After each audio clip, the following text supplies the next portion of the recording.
Yes, he's one of those men that don't know how to manage. Good situation, regular income, quite enough for luxuries as well as needs. Not really extravagant, and yet the fellow's always in difficulties. Somehow he gets nothing out of his money. Excellent flat, half empty. Always looks as if he'd had the brokers in. New suit, old hat. Magnificent necktie, baggy trousers. Ask you to dinner, cut glass, bad mutton, or Turkish coffee, cracked cup. He can't understand it. Explanation simply is that he fritters his income away. Wish I had the half of it. I'd show him. So we have most of us criticized at one time or another in our superior way.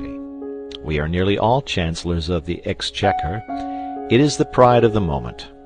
Newspapers are full of articles explaining how to live on such and such a sum, and these articles provoke a correspondence whose violence proves the interest they excite.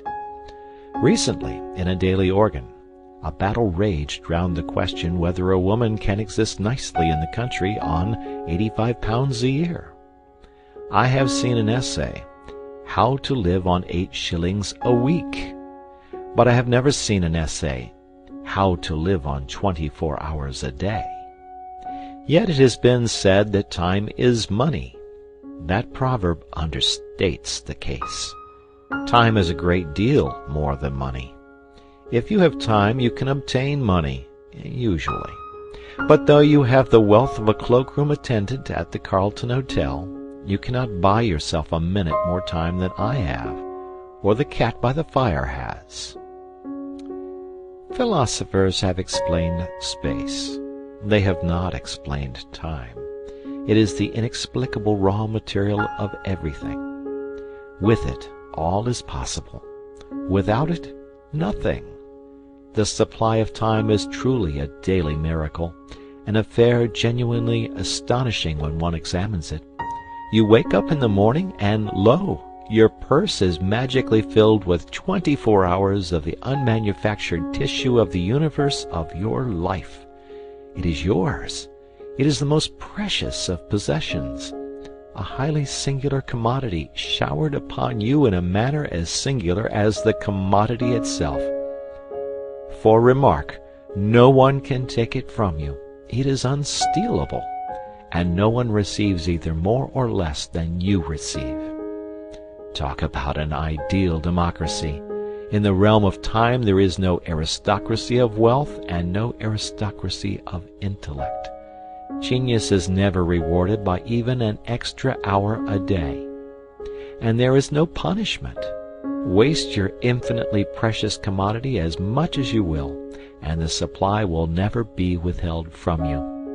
No mysterious power will say, "This man is a fool, if not a knave. He does not deserve time. He shall be cut off at the meter." It is more certain than consols, and payment of income is not affected by Sundays. Moreover, you cannot draw on the future. Impossible to get into debt. You can only waste the passing moment.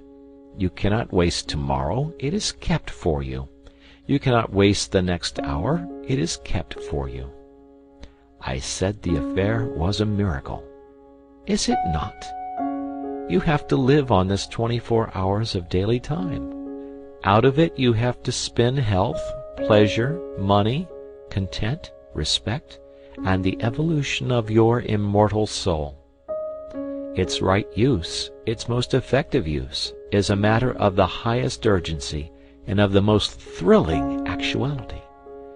All depends on that. Your happiness, the elusive prize that you are all clutching for, my friends, depends on that. Strange that the newspapers, so enterprising and up-to-date as they are not full of how to live on a given income of time instead of how to live on a given income of money. Money is far commoner than time. When one reflects, one perceives that money is just about the commonest thing there is. It encumbers the earth in gross heaps. If one can't contrive to live on a certain income of money, one earns a little more, or steals it, or advertises for it. One doesn't necessarily muddle one's life because one can't quite manage on £1,000 a year. One braces the muscles and makes it guineas and balances the budget. But if you cannot arrange that an income of 24 hours a day shall exactly cover all proper items of expenditure, one does muddle one's life definitely. The supply of time, though gloriously regular, is cruelly restricted. Which of us lives on 24 hours a day? And when I say lives, I do not mean exists, nor muddles through. Which of us is free from that uneasy feeling that the great spending departments of his daily life are not managed as they ought to be? Which of us is quite sure that his fine suit is not surmounted by a shameful hat, or that in attending to the crockery he has forgotten the quality of the food? Which of us is not saying to himself, which of us has not been saying to himself all his life, I shall alter that when I have a little more time? We never shall have any more time. We have, and we have always had, all the time there is. It is the realization of this profound and neglected truth, which, by the way, I have not discovered, that has led me to the minute practical examination of daily time,